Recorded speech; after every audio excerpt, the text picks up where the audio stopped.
నీ ఆలయములో ఒక్క దినము గడుపుట 1000 దినముల కంటే శ్రేష్టము. కీర్తనలు 84 అధ్యాయము 10వ వచనం.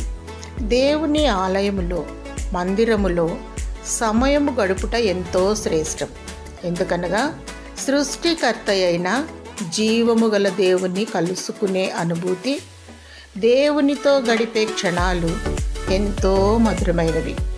దేవుని స్తుతించి మహిమపరిచినప్పుడు ఆయన సన్నిధిని అనుభవిస్తాం. ఆయన స్వరము వింటాం, ఆయనతో మాట్లాడుకుంటాం. మనకున్న అన్ని పనుల కంటే దేవుని మందిరములో గడుపుట ప్రాముఖ్యమైనది, అవసరమైనది, శ్రేష్టమైనది. ప్రతి నిత్యము ఆయన సహవాసము, ఆయన సన్నిధిని కోరుకో, ఆశీర్వదింపబడతావు. చిరకాలము దేవుని మందిరములో నివసించే ఆధిక్యత దేవుడు నీకు అనుగ్రహించునుగాక. ఆమేన్.